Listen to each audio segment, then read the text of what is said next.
Yang Berhormat Kuala Kedah, sila sambung perbahasan pasal-pasal 4 hingga 63. Terima kasih Datuk Pengerusi. Saya ingin menyambung perbahasan di peringkat jawatankuasa di bawah pasal 5, iaitu fungsi dan kuasa majlis. Seperti mana disebut oleh rakan saya daripada Yang Berhormat Batu Gajah semalam, beliau menyebutkan bahawa soal pasal 5 fungsi dan kuasa majlis ini terlalu besar. Kuasa diberikan kepada majlis ini. Kebimbangan kita ialah takut kuasa yang besar ini disalahgunakan. Sebab itu ada perincian supaya yang saya sebutkan semalam soal bidang-bidang yang perlu diberi keutamaan oleh majlis ini, supaya bidang-bidang perubatan tradisional dan contemporary inilah yang perlu didahulukan. Dan kalau mana yang melibatkan perkara-perkara yang kontroversi, kita kemudiankan, supaya bidang kuasa ini tidaklah terlalu besar digunakan oleh dan baru tanggal 1. Tak pasal you sebut contemporary. Ini saya bangun nak mencelah sekejap. Yang Berhormat, Complementary.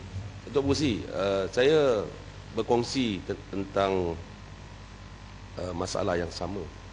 Dalam banyak urusan kita mempersoalkan kuasa dan bidang-bidang penyelesaian masalah dan membuat keputusan oleh pihak menteri. Dan saya percaya dalam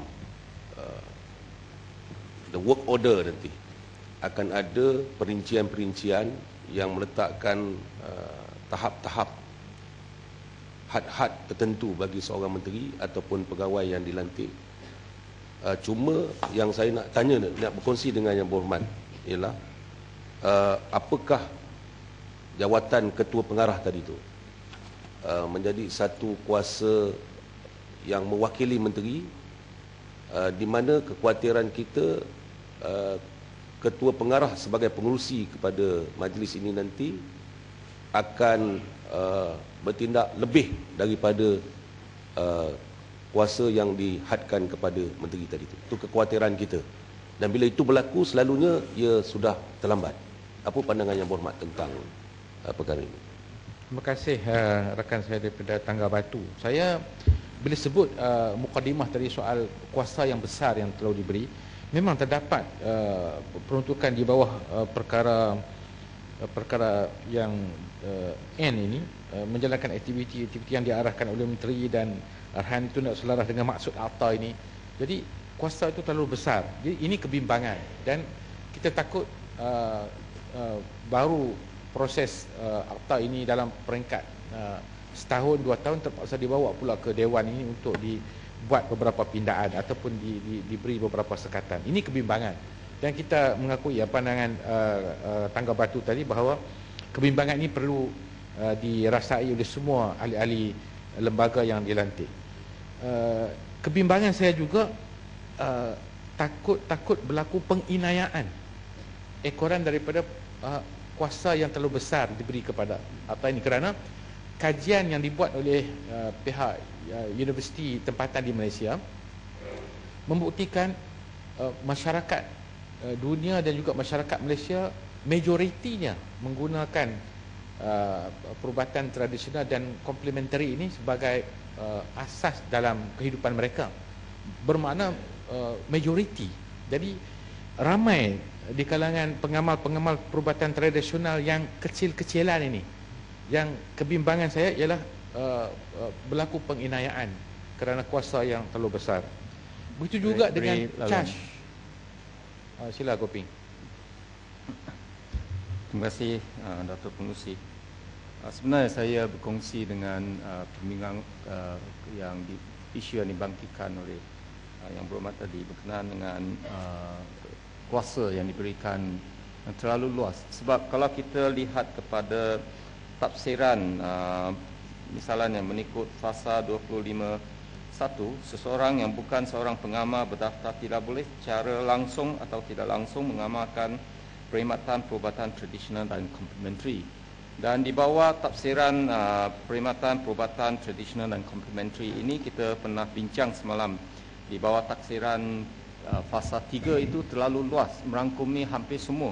Saya bagi sebagai contoh, kalau seorang itu jual ubat tongkat ali misalnya ataupun jamu di tepi jalan, adakah beliau mengamal sebagai pengamal perubatan tradisional?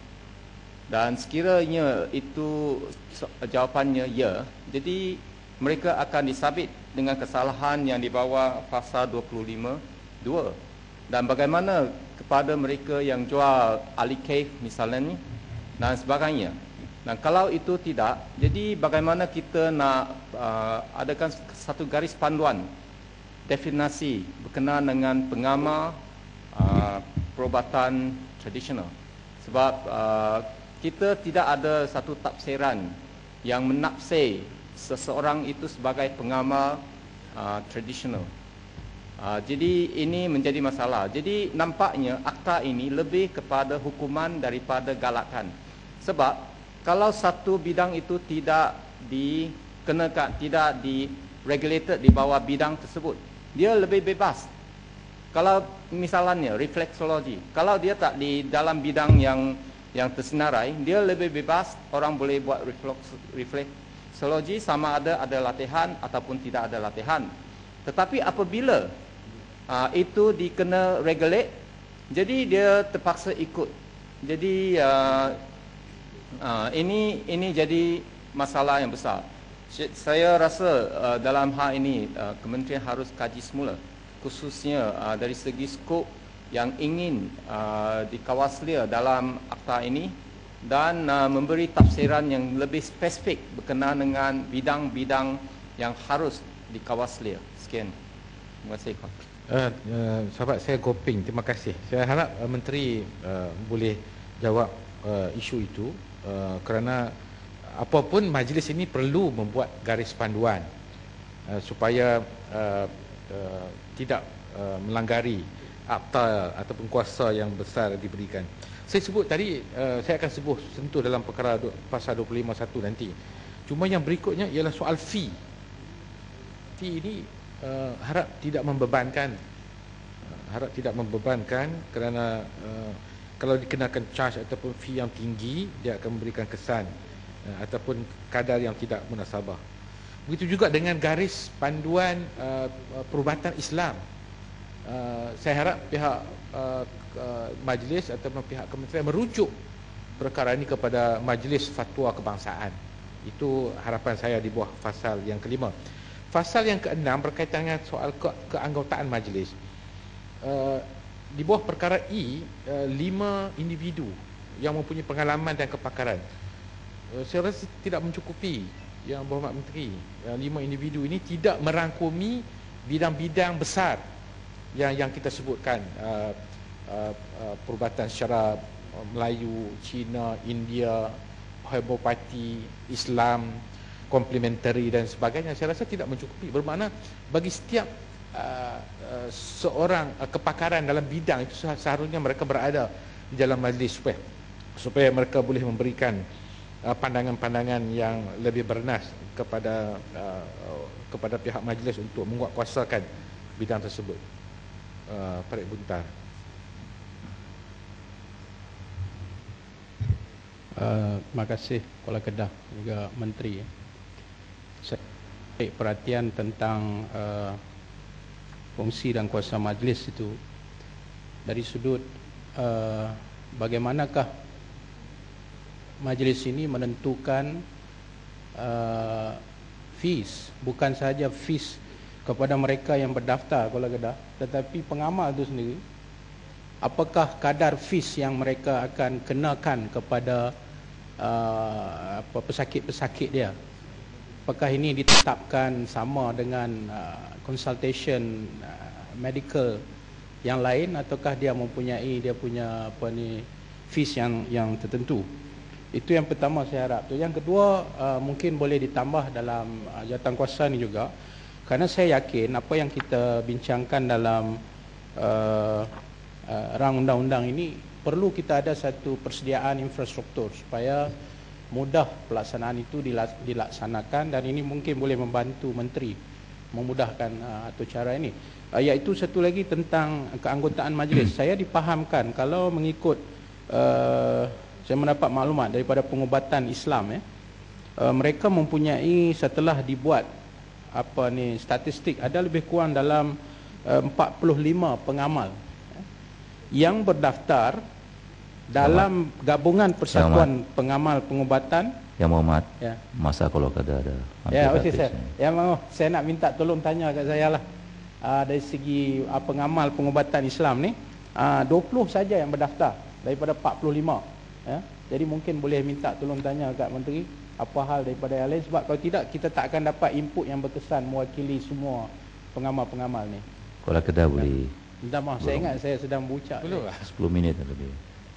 Terima kasih Datuk Pengerusi. Cuma saya setuju poin Parit Buntar tadi, harap pihak menteri jawab. Cuma garis panduan berkaitan dengan soal kadar yang nak dikenalkan. Sebab saya sempat tengok satu laman web, bedah batin, kos dia RM3,000.